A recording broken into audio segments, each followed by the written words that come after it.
With your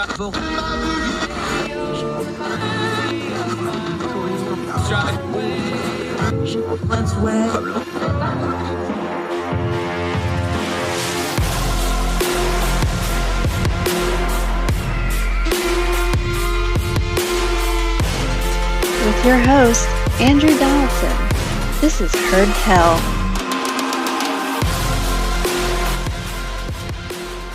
Heard Tell, one of our favorites, a man I greatly respect. I'm proud to call him a colleague at ordinary-times.com.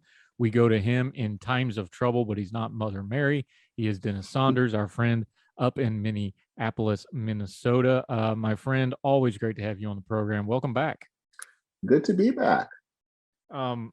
We always joke every time I have you on when we pregame this, I always say, well, one of these days we'll talk when there's not some kind of mass event going on. But unfortunately, you've been in Minneapolis the last couple of years. We all know the history there. You've been disproportionately in the news for bad stuff. The thing in Buffalo, the shooting, we know the racial component now. We know quite a bit about the shooter. We covered on Heard Tell. I didn't use his name, but we read every single name of the victims, including the wounded. Before we get into the ugly side of this, just on a human level, because you've lived through this in Minneapolis a couple times now, you're also a pastor in that community. Just on a human level, what do you tell the people of Buffalo, that community, as they are on the very front end of this grieving process of dealing with this sort of thing? I guess you tell them that I think that you counter this situation with love, and that you try to love each other, and that you try to love each other across racial lines and sexual orientation and all of that. That, the person who came, the shooter, basically was filled with a lot of hate for whatever reason. And I think that the best way that you can respond to that as a community is responding in some way with love and coming together, showing love to those around you, showing love to those who have been affected by this shooting. And I think that that's just the best answer you can do for times like this.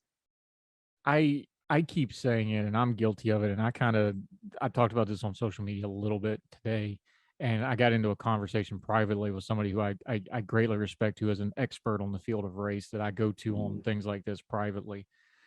And I was like, I keep saying this, and I believe it. It's not that I don't believe it, that, we don't have the conversations about race that we should have in America. But I've kind of come to a realization a little bit of, like, it's almost like an advanced course in college. We don't have the prerequisites. People haven't done the required reading. There's not a common basis of knowledge to have a productive conversation about that. And you brought it up before, is like, I think it was John McWalter said, if it's one side yelling and the other side not saying anything, that's not a conversation. Can you expand on that just for a second? Because you're another one of those people I go to, and I was like, hey, you tell me how this should go. That's where I'm at it on, is like, I don't think we have a common basis. I don't think we even have the right vocabulary to discuss this. I don't think we understand our shared history and how we got here. Am I off base on any of that? No, you're not. I think one of the problems that we have really is, we talk about the word conversation, but in some ways we don't really mean conversation. And I think actually, if we want to get towards and moving forward towards racial reconciliation, we really have to have a conversation. But a conversation means that each side is probably going to hear things that they don't want to hear. And I think that they still have to kind of remain engaged in discussion. This is an issue that is always going to bring a lot of dredge up a lot of bad feelings. And to me, the only way out of this is through it. And to do that, we have to have an honest discussion. And I think, the other part of that is, we have to also be able to see each other really as having a shared destiny. We're Americans together. We may come from different walks, but at the basis, we are who we are. And I think one of the problems today is that we act as if the other side comes from another planet. And as long as we think that way, we don't think that there is something that grounds us together, we're really just never going to move forward. I wonder, and this is going to be a touchy area, so you stop me if I get too far afield here. But I Okay. just want to, I got to talk about this, because it's just, we cover it and we write about it, but we don't talk about it. I know we need to talk about things like great replacement theory. I know we need to address the wide spectrum of prejudice, especially when the prejudice starts turning into out and out racism. I know we need to nip those things in the bud. I almost feel like, especially on social media, we get to where we start talking about things like the theory of it and the ideology of it and the history of it, and we almost use that as a skimming a rock across the pond, where it's like, okay, well, we've dressed that and addressed that now, but it's almost like we just use that as a skimming of the layer, and we don't actually get into what's going on underneath it, because we can go, oh well, it's this bad theory, and if we just got rid of all the media outlets with all the bad theories, that's going to solve this problem. And I don't think we ever address the fact that, no, this is a human heart problem. This is a broken soul problem. This is beyond legislative and this is beyond policy. That's where my frustration is starting to come with this. Is that off base, or is that something that's shared by other folks, do you think? No, I think it is. I think, one of the problems I think has been that we see this as solely a political problem. And it's not simply a political problem. And where we see this kind of people engaging in these activities, there's a lot of things going on here. Some of that is economics. Some of that is people who feel disconnected from society. And part of it is also, as you would say, a heart problem. There's this sense of kind of twisted um, ethics and twisted emotions. And this is really a time period where we need to see other institutions stepping up and taking a part, especially in civil society, especially the church, that need to be able to reach out um, and be able to kind of build bridges, especially with people who may seem like they are very much loners, because there had to be, with the shooter, you have to wonder, was someone paying attention to what they were looking at online? Were they someone that had people to talk to? It doesn't seem, it seems like we have this society where we don't really pay attention to one another until something like this happens. And by that time, it's almost too late. Yeah, talking to our friend Dennis Saunders. Um, I thought back to some other shootings we had. The Charleston church shooting really always bothers me, because he came in and sat down. Like, he was there for a while. He talked to those people. He looked He was them there in the for a eye. Bible study. Yeah, like Supposedly. you know, eh, eh, the brokenness to be able to sit there. Like, it's one thing to go in and just see people as targets. I know that's dehumanizing, but I can kind of get my head around that. But like, somebody to do something like that, and then you have this individual who, by his own admission, if we take the words that he wrote down as fact, and I have no reason to discount them, he took the last 2 years and purposefully stewed and marinated himself in this hatred stuff. I know everybody wants to go, we need to do something so this never happens again. I don't know that there's a whole lot we can do about that.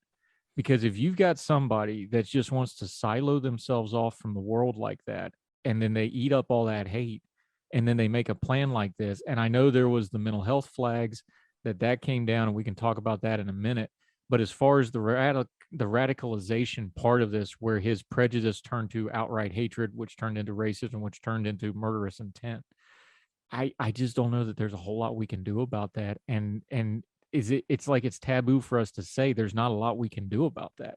But that's what it feels like. Do you feel differently? I mean, I don't know how you solve that problem. I don't know. I mean, I agree with you that I don't think that there is one simple solution. I mean, obviously, whenever things like this happen, there are people who say, if we just had better gun laws, this would go away. And I'm not opposed to that, but I don't know if that would be the thing. And,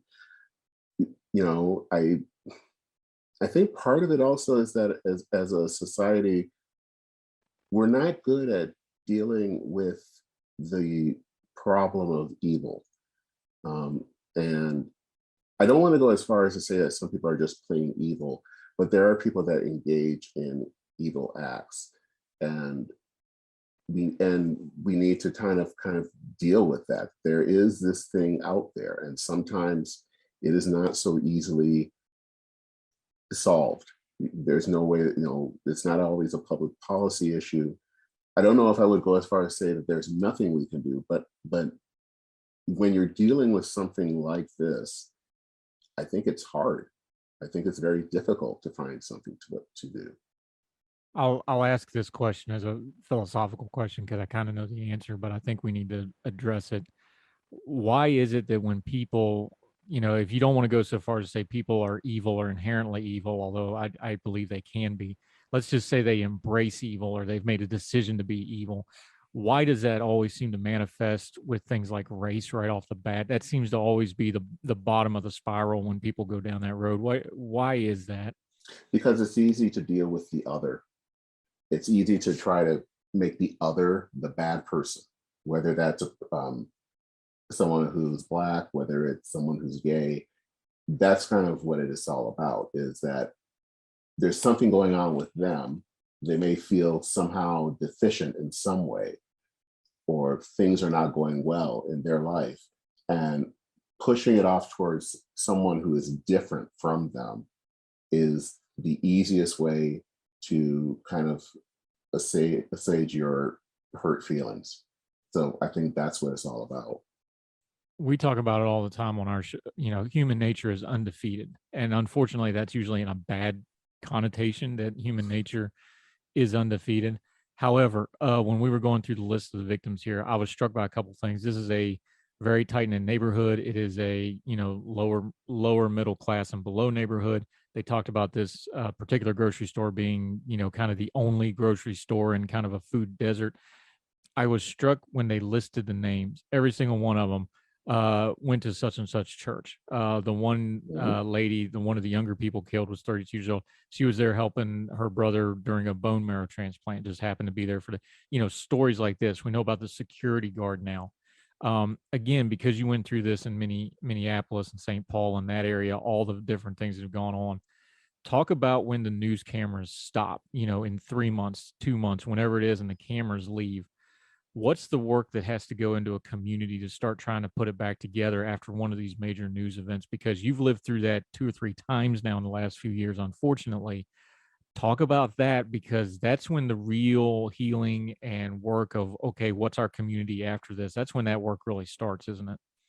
It is. I think some of it's going to have to be mental health care professionals that are going to have to be on hand. Part of it is probably doing a lot of honest talk about race, because obviously this is not a surprise that it's still a problem. And the nature of this crime, where someone literally traveled, was it 2 or 3 hours to go to do this? That's a deep well of hatred. And so we have to kind of talk about that. And I think that has to still happen.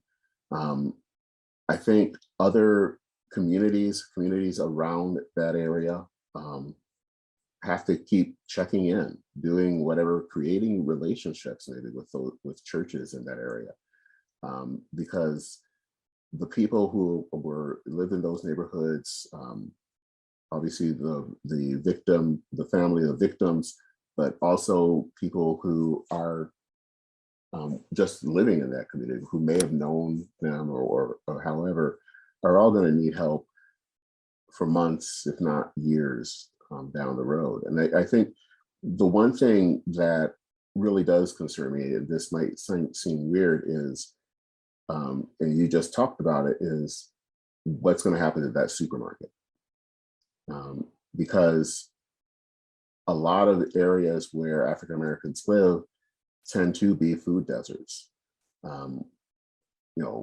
One of the things that happened here in Minneapolis is we had a few grocery stores that were torched in different communities, and that did leave literally a food desert for a certain amount of time. One of the stores, um, as they were remodeling two of their locations that had been damaged, they had buses that would take them to another of their locations nearby.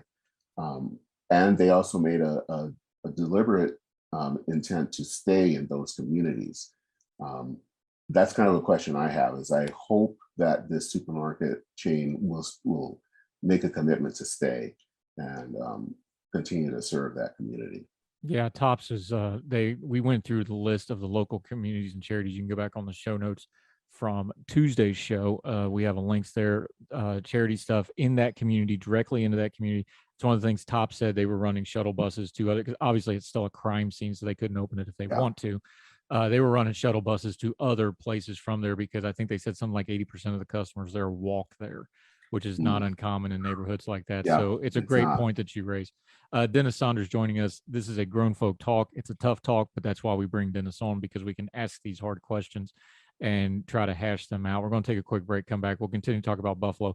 Also talk about some writing that he did before the Buffalo thing happened, based off his, why aren't our politics going towards the big tents? Why are they getting more defined? We know there's money involved and power involved in that, but there's real world consequences of that. Is this one of them? We'll talk about that more with our friend Dennis Saunders on Heard Tell right after this.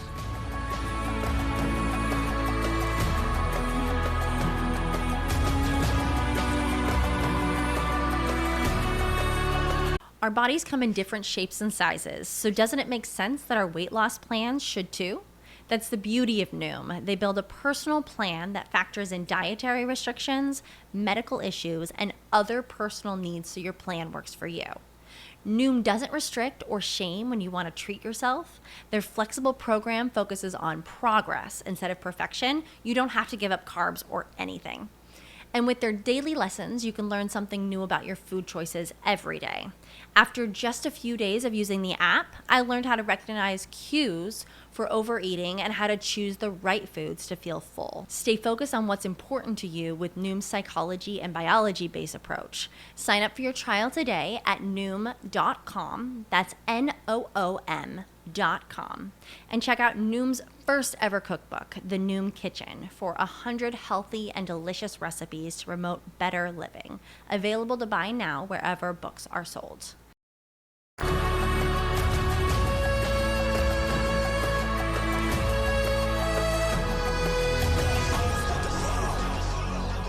Heard Tell Show. I'm Andrew Donaldson. That's Dennis Saunders joining us. Had to take a quick break while I went on a rant about other things that aren't fit for air, but that's how we do things. This is what he does. He listens to me rant, and then he gives me good, wise counsel. You get to share in that today. To put a bow on the Buffalo massacre before we move on to a few other things, how does it land with you? Because I think part of the problem with situations like this is we have the ability now to have our own select media. We have our own information rotations. We have our own little siphons that we filter information into. This is a big, diverse country. I'm not a black man. You are. I imagine this hits differently for you. I know, because you've been in a community like Minneapolis, that it definitely hits different because of what y'all been through the last few years. So just tell me, so that the audience can hear it and I can hear it, when this happens, what was your reaction to it once we found out what was actually happening here? Well, my first thought was, crap, this is happening. And, when I was growing up, my dad, who grew up in Jim Crow, Louisiana, would always kind of be concerned, because growing up in the 80s in Michigan, I had a lot of friends and went to a Catholic high school, and of course, a lot of the friends were white, and also had a lot of female white friends. And so, we would go out, and back in those days, I wasn't thinking about anything dangerous and all that, but he was always concerned. And I think he was always worried because, of course, he grew up in a time when, obviously people were lynched because they smiled at a white woman. And I think that is the thing that sometimes you live with is, are you at this event or doing this, and could that put you in danger? Um, those kind of things still exist, and I don't want to make it sound like everything, or right, to be African American, it's always to live in fear. That's not the case, but there are those situations where you have to wonder. And I think, especially now, it just seems like we are even more divided, and there seems to be more issues that are trying to, and people that are trying to kind of push kind of racial resentment, that I think could lead to more events like this. I don't necessarily want to say there's a direct link between that, but it's in the air. And my fear is that we're going to see other events like this in the future. You've been writing and talking about this. Dennis Saunders joining us. He's my colleague at ordinary-times.com, has several wonderful podcasts. He does a lot of good stuff. Make sure you're following him and seeking all of those out. It's not directly analogous because this is obviously the very worst of the extreme. But you've been talking about how politics has ceased to try to even pretend like they're going to be a big tent. That's another one of those terms like bipartisanship that's just gotten abused to the point that it doesn't mean anything. But just real quick to kind of give us some kind of a positive out of this, pretty heavy conversation. What do you mean by a big tent, and why is that so important? Because if you're not doing big tents, that's when you start fragmenting. That's when you start balkanizing the electorate. One person said, which, used to sound like an extreme, but now it's kind of starting to look like it might fit. Just talk about that big tent for just a second and how important it is to get some kind of diversity and inclusion of some type, no matter which side of the political spectrum you fall on. Yeah, the concept of a big tent is this belief that there are organizations, whether it's political parties or other groups, where there are people who come from different backgrounds. They may all be under one tent. This could be a political party, but they may have slightly different opinions on different things. They may think that, one person may think that it's okay to raise taxes, another person may not. There are different people based on even different parts of the country where they come from and how they have to deal with things. And so there's a lot of sense of diversity. It's not necessarily always diversity in race or gender, though it should be, but it's also in opinions and in how we think and all of that. And so I think years ago, I think both of our political parties were places that were big tents. You had conservative Democrats and liberal Democrats. You had conservative Republicans and liberal Republicans. And you had all of these groups together. And there, in some ways, was always kind of a implicit understanding that, this candidate who is a Republican from Pennsylvania is going to act and maybe vote on some things different than a Republican from Arizona.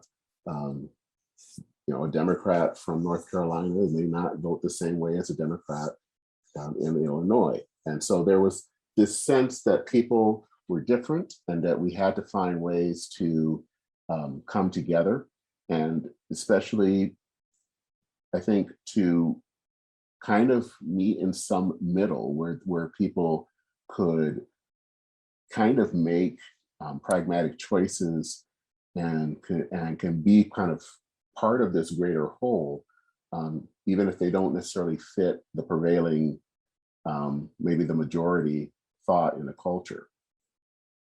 Yeah. I don't know if we're going to get back to that, but at some point, there's a little bit of pendulum theory to life. I think it's going to come back at some point where they're just going to have to, because the margins are just going to get too squeezed, I think. Dennis Saunders, our very good friend. We always have to talk the heavy stuff with him, but that's why we need his wisdom and guidance. I always appreciate you, my friend. Let folks know what you got going on, because you got a couple different podcasts that you're working on now. You do great writing. We want to make sure folks can find your stuff and your social media. Just run those things down real quick, because you got a couple really good things. You do some stuff on church stuff for folks that want to do that. You also do some other stuff like your series that you did on Kmart and Sears, which was just fantastic stuff. Let folks know everything you got going on, my friend. Okay, well, first is En route, which is the podcast that I do that focuses on religion and modern life, public policy. And you can find that at enroutepodcast, all one word, .org. The other thing is you can find articles that I've written on Medium, and that can be found at Dennis Sanders, all one word, .medium.com. And then finally, I've been doing something called Church in Maine, which is a Substack letter. And hopefully I will be doing a little bit more writing specifically on kind of where religion and public policy are working. One of the articles I'm hoping to get out this week is one about kind of the changing views of Southern Baptists when it came to the issue of abortion, and especially kind of where they are right now, and how far that is from where they were 50 years ago when it comes to abortion. So, and then one final thing is, you talked about another church podcast, is that I am doing one that is called Preparing for Sunday. And I'm someone that it's basically a podcast where we look at a verse that's coming up Sunday and just basically ask some questions. And so that's kind of all the things that I'm doing right now. Oh, that's it? That's all you're getting done? Yeah. Slacker. No, you're a hardworking dude. We appreciate you. Always appreciate the time. Always appreciate your opinions, my friend. Dennis Saunders, Denman. You'll see his handle there on the graphic if you're watching on YouTube, and we will link to all those podcasts in the show notes. Thank you so much for the time, my friend. Always appreciate you. You're welcome. We'll see you soon. Thank you, sir.